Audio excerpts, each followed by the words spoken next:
Boa tarde, bem-vindos nessa tarde. Já chegou aí a minha convidada, daqui a pouquinho eu vou te incluir, Amanda. Então, enquanto vocês vão entrando, eu sou Mahari e eu sou uma apaixonada por desenvolvimento humano e eu trabalho com mulheres já desde 94, já há 26 anos. E a minha proposta aqui no meu perfil é começar algumas lives com algumas convidadas, algumas mulheres que vão trazer diferentes terapias e processos terapêuticos que podem apoiar todas vocês mulheres e também aos homens aí presentes a viverem todo esse processo que a gente está vivendo, né, gente? Que é um processo de transformação, que é um processo de redesenhar muitas coisas, de ressignificar, né, de rever os nossos valores, de aprender a trabalhar as nossas emoções. Então, semana passada eu fiz com a Massaira sobre o consumo consciente, que é uma coisa que me preocupa hoje muito com as mulheres, né? Depois de tanto tempo em quarentena, virar compulsão, né, a coisa do consumo. E hoje eu tenho uma convidada muito especial, que vai falar de uma técnica que apoia muito em momentos de crise, que talvez muitos de vocês conhecem ou não. Eu conheci na antroposofia. Então, a minha filha estudou de 2 a 14 anos numa escola Waldorf, e a escola Waldorf está inserida dentro de uma filosofia que chama antroposofia. E dentro da antroposofia eu ouvi várias vezes falando, né, do aconselhamento biográfico. E o ano passado eu conheci a Amanda, que é a minha convidada aqui hoje, que é a Amanda Rocha. E eu gostei muito da palestra dela, achei uma pessoa super profissional, né? E eu estou super agradecida e honrada dela receber esse convite de estar aqui hoje com a gente. Então, eu vou incluir aqui a Amanda, e aí eu vou apresentar para vocês. Enquanto a Amanda vai entrando, ela é psicóloga, ela é psicopedagoga, ela é... Boa tarde! Boa tarde, Mahari. Boa tarde, todo mundo. Tudo bom? Tudo bem, estou te apresentando aqui. Então, a Amanda, ela é psicóloga, ela é psicopedagoga, ela é pedagoga curativa e ela é aconselhadora biográfica, né? Um pouquinho do resumo dela, gente, que ela tem um currículo bem grande. Então, é um prazer estar aqui hoje com você nessa conversa, Amanda. Te achei super profissional desde que eu te conheci e achei que é uma pessoa que, nesse momento, pode contribuir muito para todas as mulheres e homens que estão aqui nos assistindo e explicar um pouco do seu trabalho e de como funciona o aconselhamento biográfico. Então, a primeira pergunta que eu quero te fazer, né, você vai se apresentar aí, é como nasceu essa técnica, né, quem que criou e o que que é? O que que é o aconselhamento biográfico? Talvez muita gente que está aqui com a gente não conhece ou nunca ouviu falar, né? Porque... Uhum. Então, bem-vinda e deixo aí a palavra com você. Obrigada, queria te agradecer o convite também. Eu acho que sempre que a gente pode fazer coisas juntos, né, a gente se fortalece. Então, fazer parceria é sempre muito bom para todo mundo. Então, queria te agradecer imensamente pelo convite. O aconselhamento biográfico é uma metodologia de autoconhecimento, né? Que a gente pode até dizer que é uma terapia, porque toda vez que a gente se conhece um pouquinho melhor, a gente está cuidando da gente, que é baseado na antroposofia. A antroposofia é uma ciência espiritual que foi criada pelo Rudolf Steiner e ela tem várias vertentes. A pedagogia Waldorf, como você falou, a pedagogia curativa, que seria uma espécie de psicopedagogia Waldorf, tem agricultura biodinâmica, tem os remédios da Veleda, medicina antroposófica, massagem rítmica, método Padovan, enfim, tem uma série de vertentes na antroposofia para esse cuidado do ser humano. E uma dessas vertentes é o aconselhamento biográfico, que foi criado pela doutora Gudrun, então, baseado nesse ponto de vista da antroposofia de desenvolvimento humano. E a doutora Gudrun é uma médica antroposófica que trouxe a medicina antroposófica para o Brasil, trouxe a Veleda para o Brasil. Ela funda a Clínica Tobias em São Paulo, a Artemisia em São Paulo. Então, é uma mulher bastante atuante. Hoje em dia, ela tem a escola de formação de aconselhamento biográfico em Florianópolis, que chama Sagres. No Brasil, nós temos a de Florianópolis, a de São Paulo, a de Minas e a do Rio de Janeiro. E existem escolas de formação no exterior também.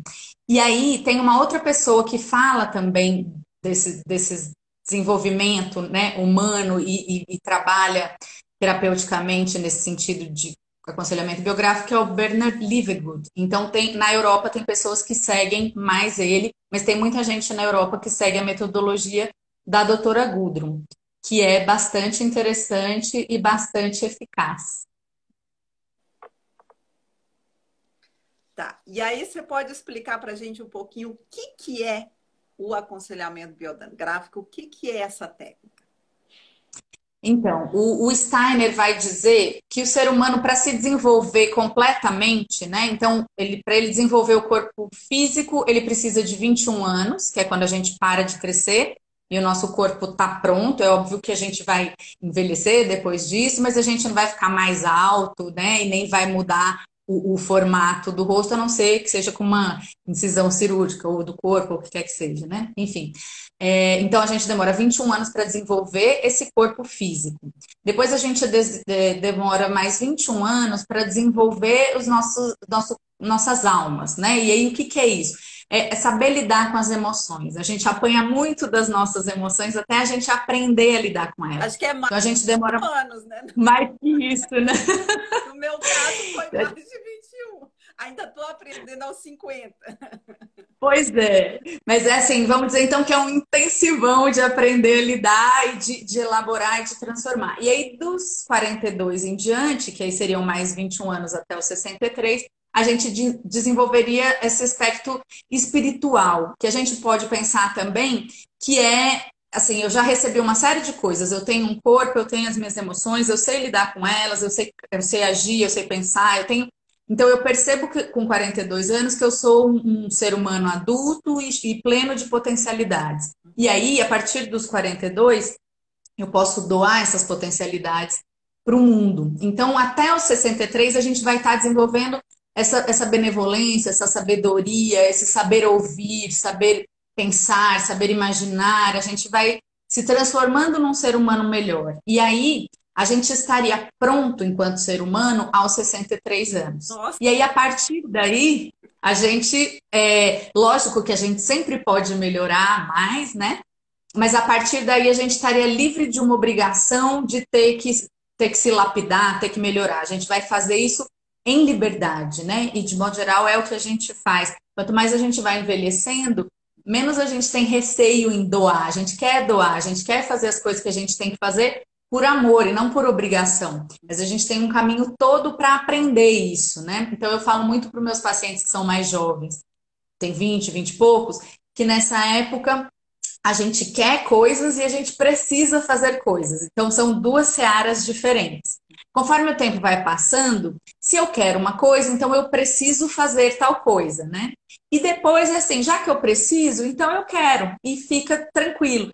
E aí, nessa fase de 42 a 63, o querer do outro passa a ser o meu querer. Então eu nem sei o que eu quero. Assim, é lógico que eu sei o que eu quero, mas assim, o meu querer já não está mais em primeiro lugar. Se alguém que eu gosto quer alguma coisa, é quase como se eu quisesse também. Então eu vou me dedicar tanto quanto. E quanto mais eu me dedico ao outro, mais iluminada eu fico, melhor a minha vida fica, mais sentido ela faz para mim.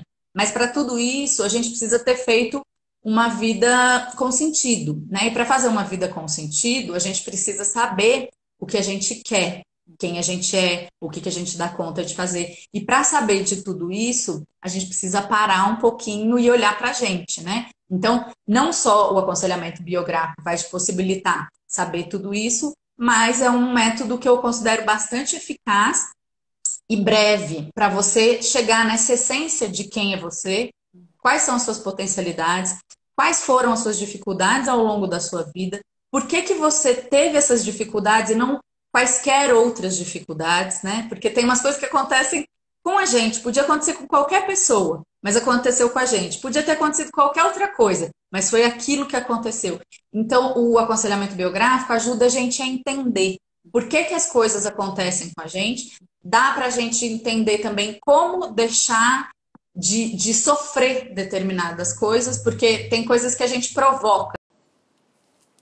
Bem-vindos, nós estamos falando do aconselhamento biográfico, está bem desafiante aqui, já travou 2 vezes a live, mas vamos ver se agora entra de novo. Amanda, eu estou conectada, ela está me escrevendo aqui pelo WhatsApp, mas eu não quero sair de novo. Se alguém pode escrever, se alguém é amigo aí da Amanda e pode escrever para ela, que eu já entrei novamente, eu agradeço, que eu não tenho como comunicar agora com ela. Então, a gente está falando do aconselhamento biográfico, ela estava explicando que nasceu dentro da antroposofia, né? E que a nossa vida é marcada por de 20 a 21 anos, né? Os primeiros 21 anos a gente desenvolve a nível físico, né? Depois dos 21 a gente já não cresce fisicamente. Aí dos 21 aos 42 trabalhar as nossas emoções e depois a nossa alma dos 42 aos 63. Então, vou colocar de novo aqui ela ao vivo. Vamos ver se agora funciona. Ah, conseguimos! Na verdade, é o nosso espírito do 42 ou 63. Eu queria que alguém que está desde o começo dissesse para a gente onde que parou para eles, para eu saber da onde que eu continuo, da onde que a gente continua, né? Pois é, que a minha tela travou. Aí eu fui tentar colocar aqui para destravar e aí melou tudo. E aí, quando travou a sua, eu fiquei pensando, será que eu continuo falando? Será que eu estou falando sozinha? Aí, enfim. Então, Mas acho que dá para. para quem está entrando agora, só dá uma repetidinha assim que eu estava falando, né? Dos 21 aos 42, dos 42 aos 63, né? Um físico, emocional e da nossa alma, do espiritual. E aí você está Espiritual. falando um pouco das características do terceiro setênio, não é isso? Na verdade, eu estou fazendo 3 grandes blocos de 21. Mas sim, o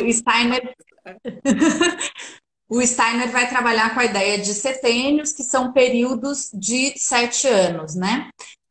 E aí, então, o 3 é um número muito importante na antroposofia, porque ele vai trabalhar com a ideia de pensar, sentir e agir, vai trabalhar com essa ideia desses 3 setênios. O primeiro, desses 3 grandes blocos de 21, o primeiro seria a gente receber, se nutrir para a gente poder crescer. Esse segundo grande bloco, que seria de 21 a 42, a gente poder trocar, e de 42 a 63 a gente poder doar. Mas esse movimento grande de 21 anos, né, ele vai acontecer de 7 em 7 anos também em menor escala. Porque se a gente pensar, 21 é 3 vezes 7, né? Então, no primeiro setênio, que seria de 0 a 7 anos, o arquétipo maior vai ser de receber. Então, de fato, de 0 a 7 anos, a gente recebe uma família, a gente recebe um nome, a gente recebe uma casa, a gente recebe uma escola. A gente não escolhe nada disso, né? A gente fica meio à mercê de tudo. E tem pouco a doar de 0 a 7, né? E pouco a trocar, apesar da gente trocar e a gente doar sempre. De 7 a 14, a gente começa essas trocas, indo para a escola, convivendo com os amigos, indo dormir na casa dos amigos. A gente sai um pouco desse mundo da nossa casa e começa a ir um pouco mais para o mundo lá fora. E de 14 a 21, a gente começa a querer muito ir para o mundo, né? Então, os nossos pais já não são mais tão legais, eles já não sabem tanto das coisas, a gente acha que o mundo lá fora é muito mais legal, daí a gente começa a ver que o mundo já não é tão legal assim e que o mundo precisa da gente para ser transformado. E aí a gente entra em movimentos como Greenpeace, por exemplo, ou Um Teto para o Meu País e vai construir casas, enfim. Mas é um momento que a gente quer atuar no mundo, que a gente quer ir para o mundo, que a gente quer fazer coisas.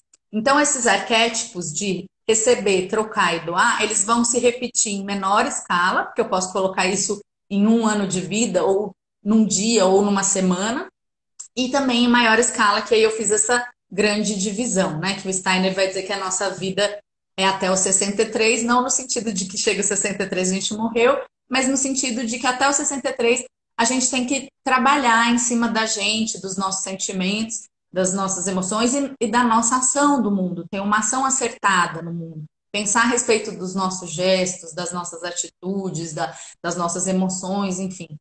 E aí você estava dizendo, né? Ah, poxa vida, eu já passei dos 42 e ainda estou lidando aqui com as minhas emoções, né? E de fato, a vida é muito generosa porque tem fases corretas para as coisas acontecerem, mas às vezes na fase correta a gente não consegue. Então a gente pode fazer depois as coisas que a gente não fez quando tinha que ser. E aí, se a gente pensa em marcos físicos, isso fica mais fácil da gente entender. Então, por exemplo, a menarca, que é a primeira menstruação das meninas, de modo geral, acontece aos 12 anos. Mas pode acontecer aos 9, pode acontecer até aos 18, enfim, né? Tem gente que não tem a menarca e precisa ir no médico para ver o que está acontecendo. E o mesmo se dá no nível anímico, que seria do sentir, e no espiritual, que é um nível mais elevado, mais sublime, né? Então a gente tem eu chamo de pontos de virada, né? Mas são essas crises na nossa vida. A menarca é uma crise. Você deixa de ser menina e você passa a ser mulher, né? Se inaugura a possibilidade de ser mãe. E isso é uma baita de uma responsabilidade, né?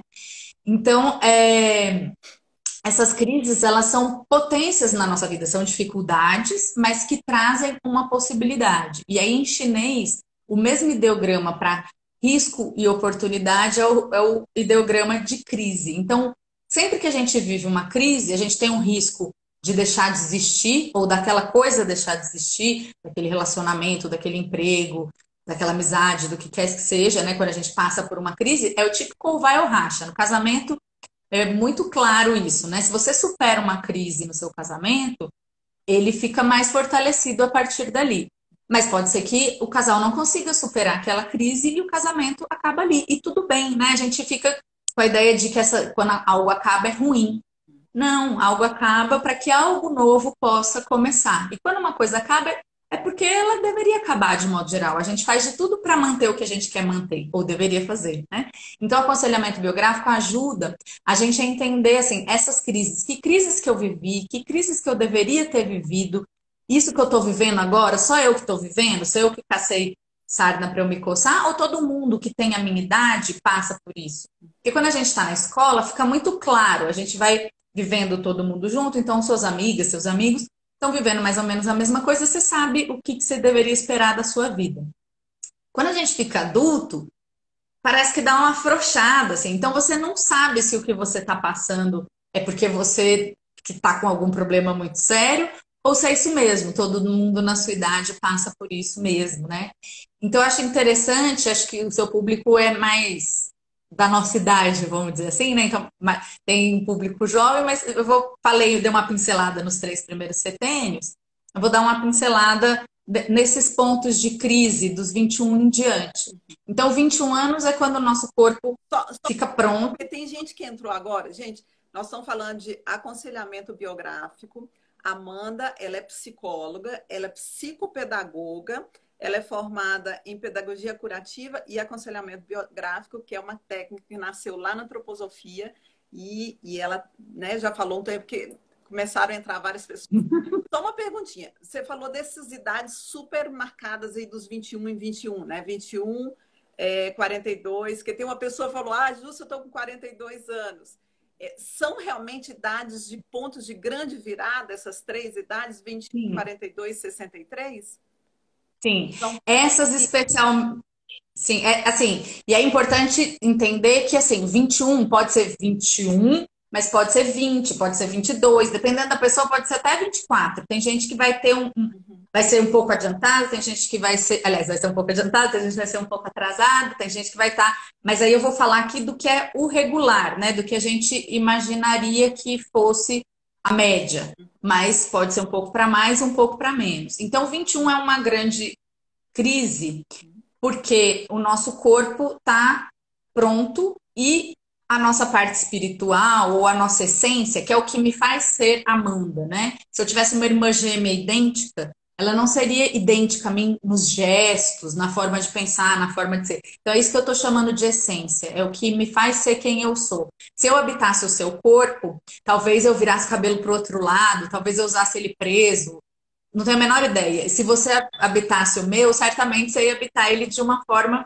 diferente, né? Então é isso que eu estou chamando de essência. Então, com 21 anos, quando o nosso corpo está pronto, essa essência chega. E pode ser que a gente viva uma sensação de, meu Deus do céu, o que que eu estou fazendo aqui? Ou não é esse corpo que eu quero. Eu quero ser. Eu, por exemplo, sempre fui alta e sempre quis ser baixinha. Eu sempre fui muito magra e sempre quis ter mais formas. Então, são coisas que é muito. Eu posso até ter um pouco mais de formas do que eu tinha, mas eu nunca vou ser uma mulher formosa, né? Então, assim, entender as possibilidades e as limitações desse corpo e dessa essência que eu carrego em mim. E aí, de repente, eu sou um pouco inadequada, eu falo alto demais, num ambiente que eu tenho que falar baixinho. Então, a partir dos 21 anos, eu vou me adequando a partir de mim mesma. Até os 21 anos, os meus pais me ajudam nessa adequação de como falar, de como me portar, de como comer, enfim, de como gesticular, né?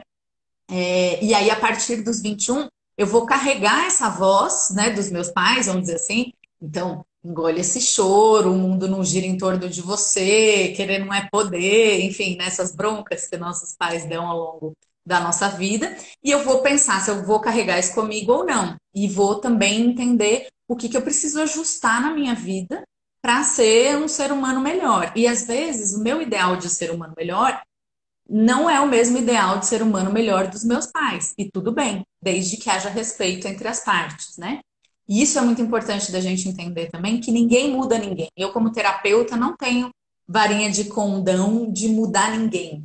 Eu tô lá para ajudar a pessoa a se perceber e ver o que ela quer mudar. Porque às vezes, eu, se fosse aquela pessoa, eu mudaria isso ou aquilo. Mas ela não quer mudar, ela gosta disso e daquilo. Ela quer mudar uma outra coisa que eu nem mexeria. Mas é ela que está gerindo a vida dela, né? Então eu brinco que Deus deu uma vida para cada um cuidar da sua, né? Então, nesse sentido, da gente cuidar dessa vida que a gente tem e viver ela da melhor forma possível para a gente. Então, com 21 anos é uma grande crise por isso, porque eu virei um adulto completo. Mas todo múltiplo de 7 vai ser uma crise, porque é uma virada de setênio. E sempre que muda um setênio, a vida vai exigir um pouquinho mais da gente ou vai exigir algo um pouco diferente. Então, no começo a gente dá uma estranhada, mas depois a gente vai pegando o jeito. E se a gente parar para pensar, a gente sempre está pronto porque já foi. A gente nunca está pronto para o que virá. Mas tudo que já foi, de certa forma, nos prepara para o que virá. E conforme a gente vai revendo a nossa vida através do aconselhamento biográfico, essa segurança vai ficando cada vez mais sedimentada. Assim, a gente vai tendo cada vez mais certeza de que a vida não erra, que tá tudo certo. Às vezes a gente acha que a vida tá errada, mas quem tá errado é a gente, né? Enfim. E aí, assim, quando a gente segue dos 21, a gente tem, não é uma crise, mas pode ser, aos 24, o segundo retorno de Júpiter, que é um planeta que tem uma órbita de 12 anos. Então, aos 24 anos, eu tenho um vislumbre profissional no sentido de onde eu deveria estar. Então, pode ser que eu esteja terminando minha faculdade, pode ser que eu ainda nem tenha entrado e de repente eu descubro que, já sei o que eu quero fazer. Pode ser que eu mude de emprego, pode ser que eu arrume um emprego, pode ser que eu seja efetivada no meu estágio. Algo profissional acontece e me encaminha. Se eu estou bem encaminhada, não no sentido de ganhar dinheiro nem nada disso, bem encaminhada, alinhada com o meu propósito de vida, eu vou passar por isso tranquilamente. Se não, pode ser que algo muito aconteça. E foi muito interessante quando você me chamou para fazer a palestra, você perguntou, desde quando que você dá palestra? E eu fiquei pensando, quando foi a primeira palestra que eu dei? E eu lembrei que a primeira palestra que eu dei, eu tinha 24 anos e era sobre profissões. Eu falei, gente, olha que presente, né? Assim, e eu lembro que eu morava numa cidade interior e eu fui falar na escola que eu estudei a respeito de psicologia. E aí a escola abriu para a cidade inteira essa palestra Depois muita gente me parava na praça para falar, nossa, eu vi a sua palestra, foi muito bom e tal. E eu fiquei muito feliz, assim, eu lembro que eu pensava, nossa, algum dia eu quero viver de fazer palestra, porque eu gosto de falar das coisas, animar as pessoas, enfim. Então foi muito legal, assim, acho que a gente sempre lembra de coisas que estão acontecendo ou que aconteceram na nossa vida. E, enfim, aí com 28 anos é a grande virada da vida, assim, que é um ponto que chama hipomóclio, que é equivalente, a imagem que a gente faz é quando o bebê vai nascer, já está no período expulsivo, aquela viradinha que ele dá para terminar de sair seria o hipomóclio. O nome dessa viradinha é hipomóclio. E é essa viradinha que a gente tem que dar de dentro para fora aos 28. É aos 28 também que tem a crise dos talentos, que a gente fica meio em dúvida. Para que eu sirvo? Como que eu posso servir com o que eu tenho? Eu uso todos os talentos que eu tenho? Quais são os talentos que eu tenho? Enfim.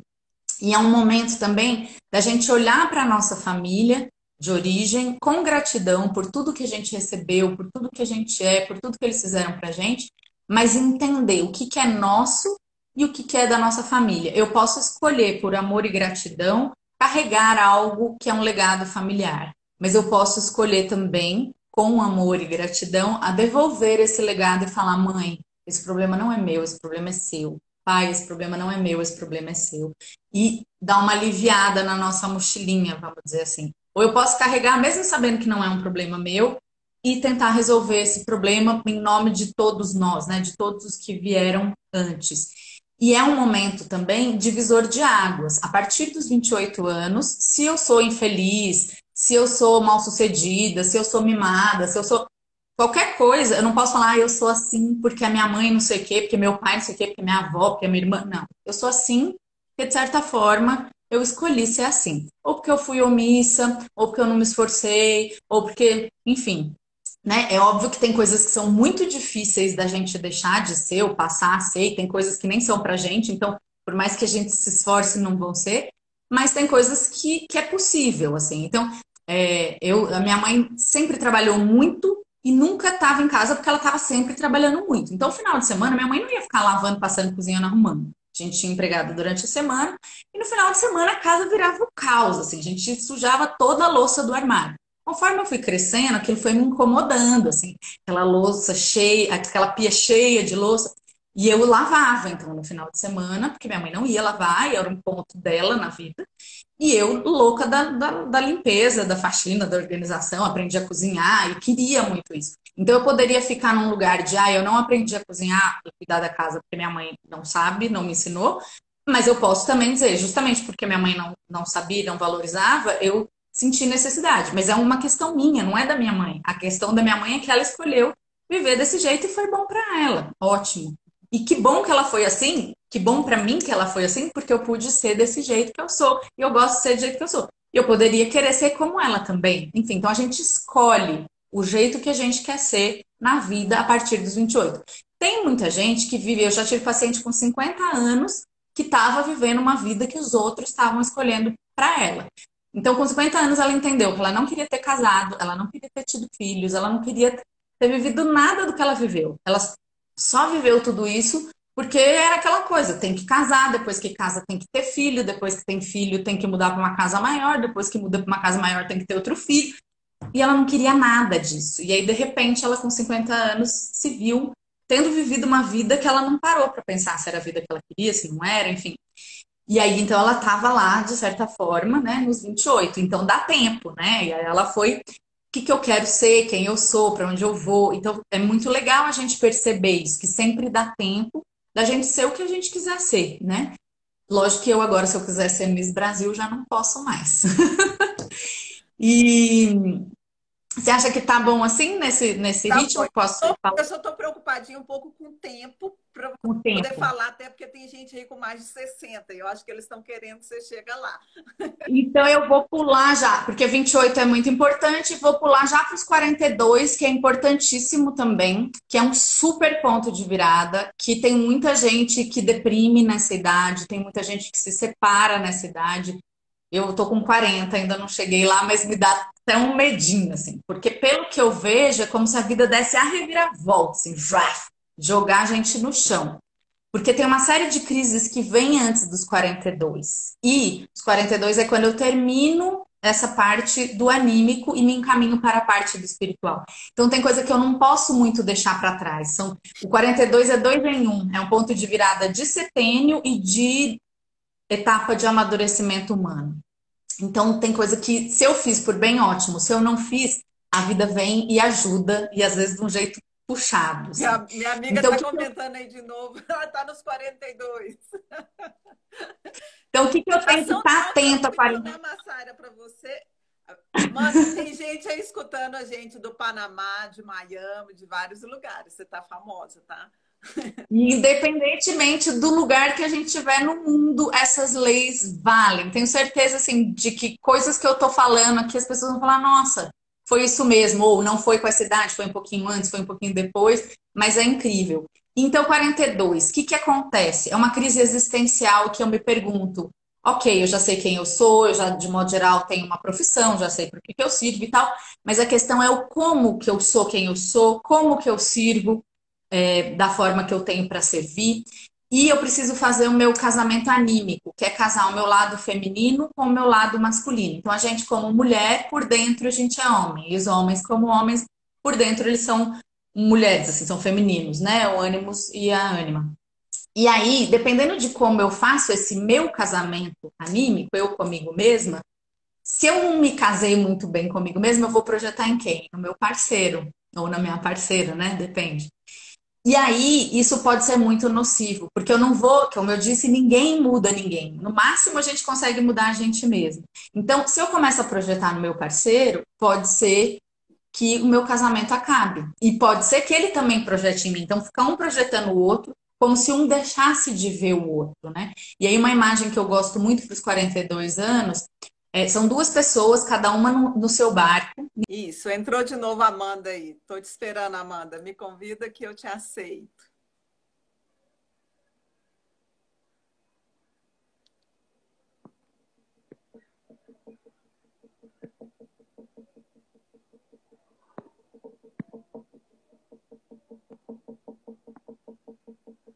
Vamos voltar aí nos 42. Esses 42 tá de presente para Massaira aí, né, Massaira?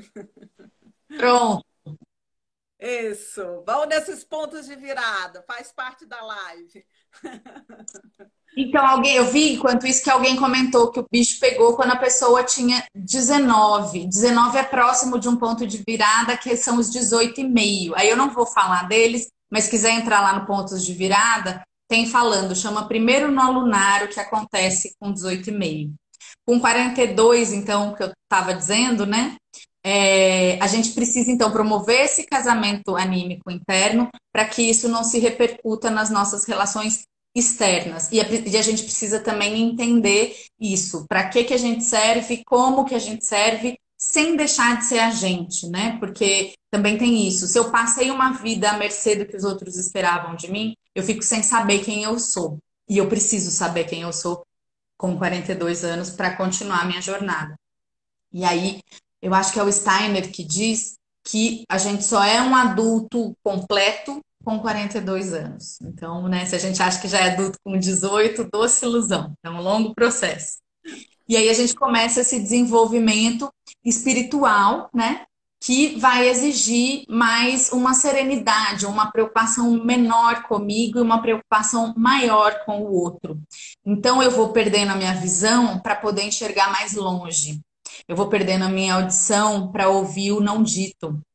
Eu vou perdendo o meu tato físico para ter o tato com as pessoas. Então é muito bonito se a gente consegue, a partir dos 42 anos, enxergar essas perdas como ganhos, porque senão a gente pode ficar extremamente aflito, né? Uma pessoa que se identifica só com o próprio corpo, conforme o corpo vai decaindo mesmo, não tem outra palavra, a pessoa sente que ela está decaindo. Mas se a gente entende que a gente é algo para além do nosso corpo pode até decair, mas a gente pode ascender, né? E a gente também não pode também entrar num delírio de só querer ascensão, porque a gente tem um corpo e a gente precisa cuidar dele, né? Então é esse equilíbrio entre corpo, alma e espírito que precisa se estabelecer dos 42 em diante. Então é um cuidado com o corpo, no sentido de preservação, de manutenção. É óbvio que eu devo cuidar da minha beleza, da estética, mas nada assim.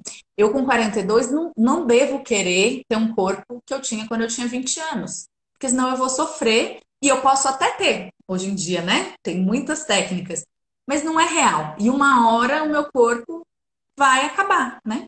Então eu tenho que. É importante, eu acho que a vida é generosa que ela vai dando tempo para a gente se acostumar com as coisas, não é do dia para a noite, né?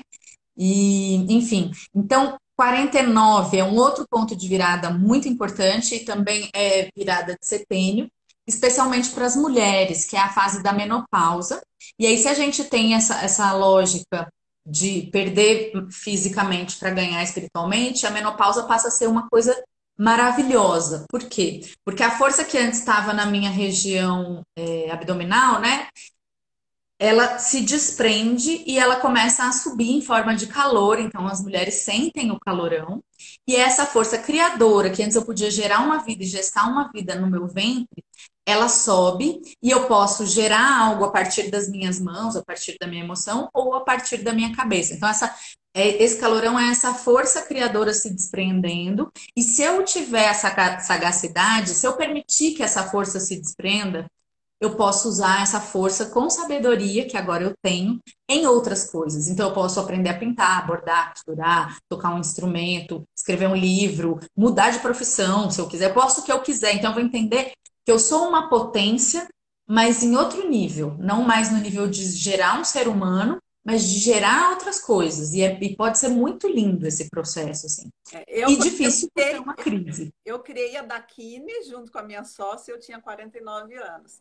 Então foi um ano assim de muita criação na minha vida. Eu ainda não entrei na menopausa, mas foi uma idade de uma renovação total, assim, de querer criar coisas, mas com um propósito muito mais social e de apoiar o outro, né? E não só pensando em mim, assim, de criar uma empresa que eu pudesse beneficiar outras pessoas com esse trabalho, né? Bem interessante. E é impressionante que quando a gente pensa no outro, a gente não precisa pensar na gente, porque parece que tem algo que pensa em nós, assim, né? Então, a sensação que eu tenho e o que eu tenho experimentado na vida é que quanto mais eu me dedico ao outro, verdadeiramente, né? Não é uma coisa falsa, é uma coisa que eu tenho vontade de fazer e faço. Mas isso retorna para mim. E aí cada um pode escolher essa forma de se dedicar ao outro que faça sentido para si, né? Aí, com 56 anos, os homens vão viver a andropausa. E para os homens pode ser muito difícil essa fase, porque a gente vive num mundo em que o homem tem que ser a potência, tem que ser a ação, e de repente ele está numa fase que ele não tem mais essa potência, ele não tem mais essa vontade de atuar no mundo dessa forma. E aí também pode ser um momento difícil para um casal, no sentido de que a mulher está se descobrindo, essa potência criadora que faz, acontece fora, né, no mundo, porque você gestar um filho e criar um filho é muito dentro, é em casa, né? Por mais que a gente trabalhe e tal, a mulher tem essa coisa do lar, do acolhimento, do aconchego. Depois de um certo tempo, né, depois dessa virada dos 49, a mulher quer ir dominar o mundo.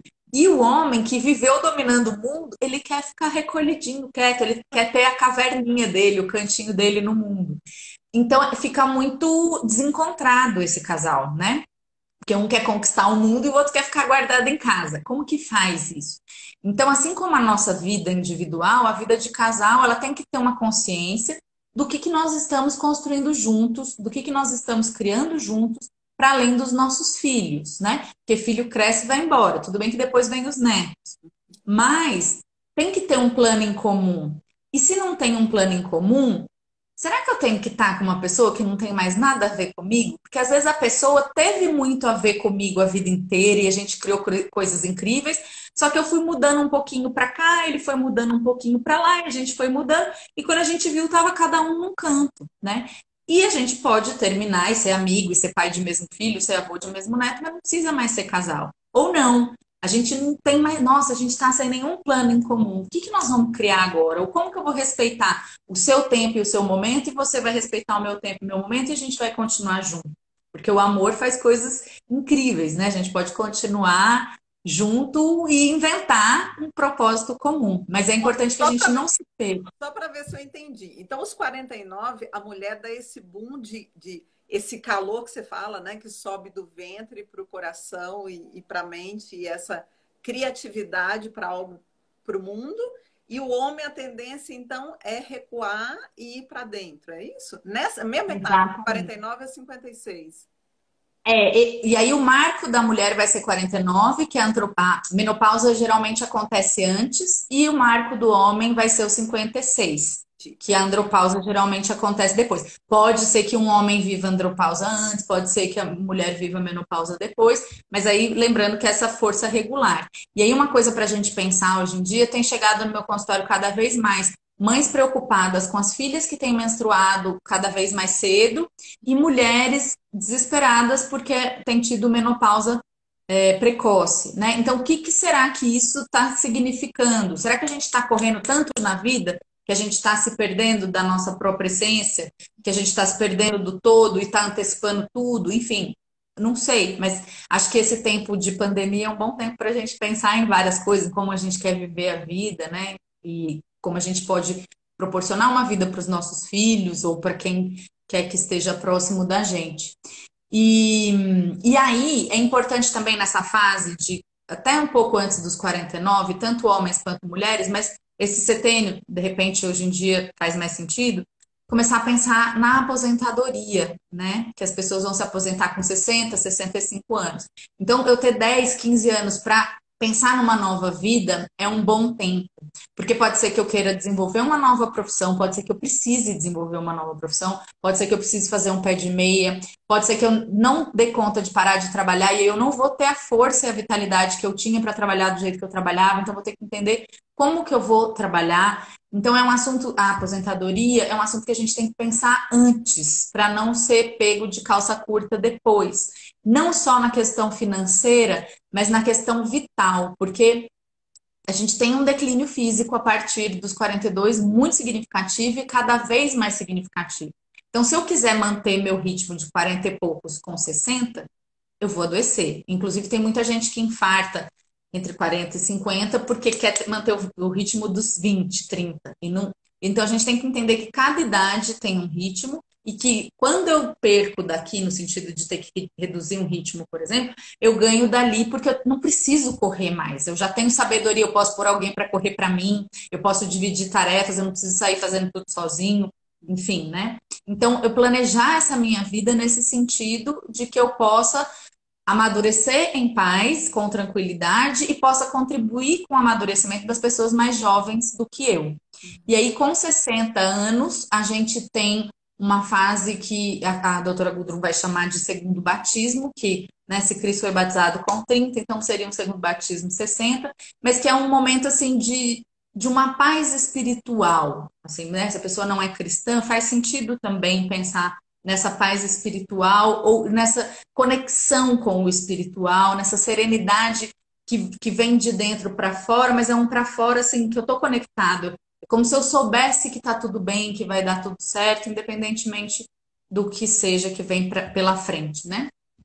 E aí, no 63, então eu estou formado, eu estou pronto enquanto ser humano e eu posso e ficar livre, né? E de modo geral, mesmo a gente estando livre, a gente age em liberdade e continua o nosso desenvolvimento e o desenvolvimento dos próximos, né?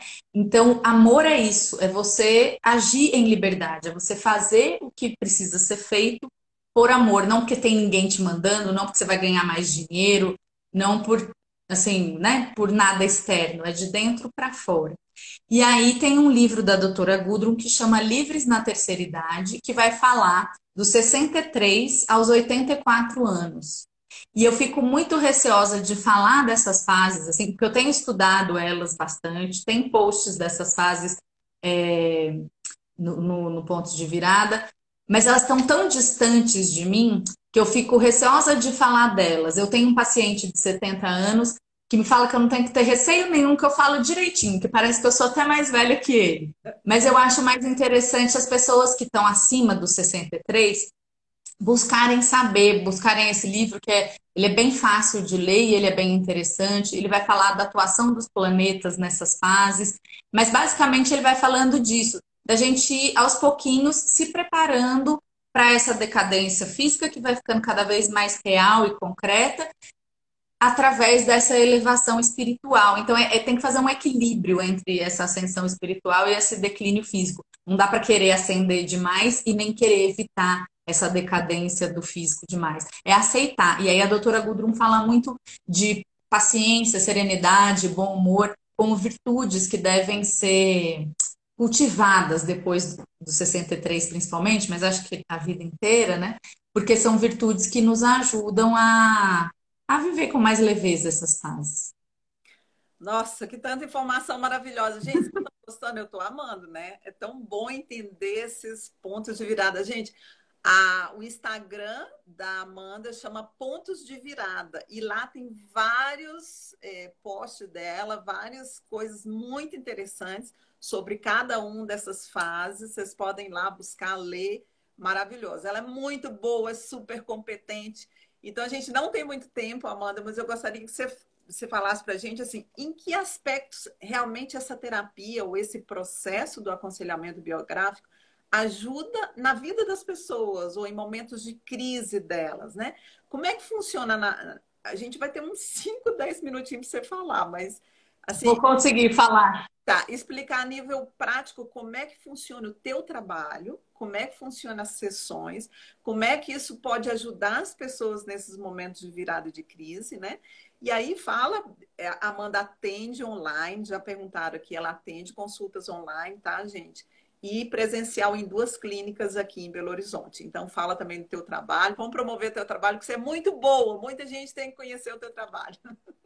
Olha só, vou repetir o nome do livro que me pediram. O das pessoas acima de 63 chama Livres na Terceira Idade, da doutora Gudrun Burkhardt. E o primeiro dela chama Tomar a Vida nas Próprias Mãos, que vai falar do 0 aos 63 anos, que é muito legal e muito fácil de ler e dá uma luz já. Então, em relação ao meu trabalho, né, e ao aconselhamento biográfico, como que ele funciona? Eu mando perguntas que fazem a pessoa entrar em contato com o primeiro setênio. Então, do que você brincava, onde você morava, o que você gostava de fazer, onde você estudava, enfim. A pessoa, conforme ela vai respondendo essas perguntas para ela mesma, ela não precisa nem me mandar essas perguntas, ela vai entrando em contato com essa atmosfera do primeiro setênio. E como nós estamos em quarentena agora, a pessoa faz um desenho, quando ela estiver bem imbuída dessa atmosfera do primeiro setênio, ela faz um desenho de uma cena que de fato tenha acontecido e que represente esse primeiro setênio. E aí nós vamos trabalhar em cima desse primeiro setênio e dessa cena, né? Por que que é essa cena e não qualquer outra que represente o setênio daquela pessoa? Aí a pessoa vai me relatar livremente o setênio dela, como que foi, o primeiro setênio, onde ela morava, do que ela brincava, do que ela gostava, os traumas que ela teve, enfim. E eu vou contar para ela quais são os pontos de virada do primeiro setênio, o que deveria ter acontecido, o que não deveria ter acontecido, o que aconteceu a contento, o que não aconteceu. E a pessoa, a partir daí, já vai conseguir entender que tem muitas coisas que aconteceram no primeiro setênio na vida dela que continuam se repetindo. Então, ela vai entender que ali tem um nozinho que ela pode desfazer. Ou pode ser um lacinho que ela já desfaz ali no atendimento mesmo. E pode ser que ela fale, ah, aqui tem um nozinho, mas ele é tão bonitinho, vamos deixar ele aí. E ela deixa e a gente segue, né? Porque tem uns nozinhos, tipo, ah, eu era chatinha já desde pequena e hoje eu continuo sendo chatinha, mas eu acho bom ser chatinha porque tem pouca gente chata no mundo, então eu vou continuar sendo chatinha. Tudo bem, e a pessoa é livre para ser do jeito que ela quiser. E a gente segue, vai pro segundo, terceiro, enfim, até chegar no setênio, momento atual da pessoa. Quando a gente chega no momento atual, ela me conta um pouco do que ela está vivendo, e aí ela já vai ser uma outra pessoa, completamente diferente da pessoa que ela era quando a gente começou o trabalho. Porque ela vai aprender a olhar para a própria vida, a olhar para as próprias dificuldades, a olhar para as próprias potências, a olhar para tudo, para o pai, para a mãe, para o irmão, para o vizinho, com olhos de quem quer ver, sabe? Porque às vezes a gente olha, mas a gente não vê. E a pessoa vai olhar e ela vai ver, e eu não vou precisar. Os últimos setênios é assim, vai que eu tô te vendo. A própria pessoa já vê tudo que ela tem que ver, já fala tudo que ela tem que falar, né? Já pega a lanterninha que tá na minha mão, já dou para ela e ela vai iluminando o caminho, só vou atrás. Então é muito bonito de ver. E daí eu faço os espelhamentos, que é uma técnica que a doutora Gudrun propõe, de perceber que idades das nossas vidas têm pontos em comum. E aí a gente vai ver o que, que tem em comum dessas idades. São 3 espelhamentos. Então, de modo geral, eu faço o primeiro espelhamento e depois eu conto para a pessoa a vida dela. Eu anoto tudo que ela me fala. E aí eu conto para ela, ó, você me falou isso, e a pessoa fica feliz, ela fala, nossa, eu achava que a minha vida nem era tão legal, mas aí agora que você está falando, até que a minha vida foi boa, até que eu fiz coisas legais, eu tipo, nossa, não tô acreditando que ainda tô tropeçando ali naquele mesmo lugar. Então é muito legal. E aí a gente faz os espelhamentos todos, e aí a pessoa vai desenvolvendo olhos de lince, assim, ela vê tudo da vida dela, não passa nada, raio-x. Quando a gente termina todos os espelhamentos, ela entendeu quem ela é, o que que ela tem de bonito, o que que ela tem de feio, o que que ela pode, o que que ela não pode. A gente vai planejar juntos o que que ela pode querer da vida dela nos próximos 7 anos. E aí é um querer grande, porque a gente pode muito. E a gente tem que querer grande para a gente poder usar toda a potência que a gente tem. Não pode querer grande demais, porque senão a gente se frustra, né? Então é por isso que eu tô ali, ó, vamos um pouquinho mais aqui, ó, se foi demais, volta, enfim. E aí a gente planeja isso juntos e encerra o trabalho depois disso. Se a pessoa achar que ela precisa da minha ajuda por algum motivo, para desfazer um nozinho aqui, ou para seguir o planejamento dela um pouquinho até ela criar força nas próprias pernas, ela fica mais um pouquinho. Mas, de um modo geral, ela vai feliz. E é impressionante ver que conforme a gente vai trabalhando e desfazendo esses nós, a vida vem chegando e acontecendo do jeitinho que a gente queria, assim. Então, de modo geral, acabou, a pessoa vai felizona. E eu fico mais feliz ainda porque eu falo, nossa, eu fiz um bom trabalho em ajudar essa pessoa a ser tudo o que ela podia ser na vida, sabe? E de bônus eu ainda divulgo a antroposofia, que para mim é a coisa mais incrível que eu conheço e que eu gosto, enfim. Então eu tenho muita alegria de fazer esse trabalho, e é um trabalho que eu acho que faz toda a diferença na vida de uma pessoa. Se eu pudesse mandar no mundo, eu pagaria aconselhamento biográfico para todo mundo, assim, para todo mundo poder fazer e ficar feliz. E aí, já que eu não posso fazer isso, eu trabalho com o princípio da fraternidade econômica. E aí, como que eu pratico a fraternidade econômica? Eu digo o meu preço para a pessoa e a pessoa pensa se ela pode ou se ela quer pagar aquele preço que eu estou dizendo. Porque às vezes ela pode, mas ela não quer, ela quer gastar o dinheiro dela com outras coisas. E ela me diz quanto ela pode pagar e eu digo se eu posso aceitar aquele preço ou não, porque de repente eu não posso, né? E aí é muito legal, porque aí a pessoa já começa ali no contrato que a gente estabelece, pensando a respeito do poder do dinheiro dela no mundo. E que dinheiro não pode ser um impedimento para a gente conseguir as coisas que a gente quer. Dinheiro tem que ser um meio, não um fim, né? E que conforme a gente vai valorizando as coisas que a gente considera como certas, a gente vai criando um mundo que a gente considera certo. É óbvio que cada um vai achar que o mundo bom é de um jeito diferente. Mas é através do dinheiro, num sistema que a gente vive hoje em dia, que isso se efetiva. Então é importante, a meu ver, essa fraternidade econômica e é dessa forma que hoje em dia eu posso praticar ela. Pode ser que mais para frente eu possa fazer de um outro jeito, né? Mas por enquanto eu tenho trabalhado assim e tem sido muito incrível, que é aquilo que eu estou falando, que quando a gente pensa no outro, volta pra gente. Então, sempre minhas contas fecham. Eu nunca passo aflição nem na pandemia, nem em momento nenhum. Então, eu tenho muita, muita gratidão de fazer esse trabalho dessa forma que eu faço. E aí aparecem pessoas incríveis, que nem você, me chamando, vamos fazer uma live juntas, né? Então, isso é muito bom, só tenho a agradecer. Gente, eu não sei se vocês curtiram como eu curti, foi maravilhosa, Amanda, tua live. Nossa, é muito interessante ver todos esses setênios acontecendo, né? E também desses 21 e 21, né? E cada etapa, eu me identifico total com cada uma dessas etapas que você falou aí da vida, né? E aí funciona para homens e mulheres. Muito, muito interessante. Gente, sigam lá o Pontos de Virada, que é a página da Amanda. Tem várias pessoas aqui te elogiando, clientes suas falando que você é maravilhosa. E Obrigada. conhecendo aí, te reconhecendo, realmente foi muito legal. Gente, vocês podem compartilhar, eu vou tentar deixar aqui no meu IGTV para que vocês compartilhem. E aí na setinha vocês podem compartilhar também com outras pessoas. Se eu conseguir colocar no. Ou vai ser no IGTV, eu não sei o que vai aparecer agora no Instagram, ou no Stories. Mas foi maravilhoso. Espero que vocês se interessem em saber mais do aconselhamento biográfico e, quem sabe, fazer um processo com a Amanda, que é maravilhoso, rever a tua história, né? Rever os teus pontos aí de virada e ir curando esses nós que ela falou que a gente vai deixando e que de repente esses nós faz você repetir a mesma coisa em outros setênios, né? O que ela fala que vai refletindo. Coisas que você não resolveu no primeiro setênio, isso vai refletindo aí para as próximas etapas, né? Quem sabe um dia a gente volta a fazer outra live aqui com coisas mais interessantes com a Amanda. E é isso. Estou super agradecida pela tua presença. Obrigado, obrigado, obrigado. Espero que muitas pessoas comecem a te seguir e façam um processo com você, porque é muito curativo, né?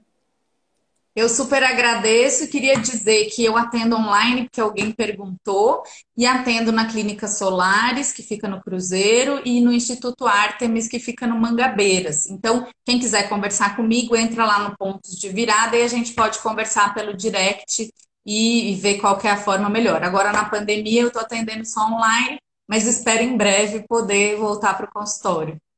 E ainda mais que Muito, você muito facilita obrigada. esse pagamento super acessível para todas as pessoas.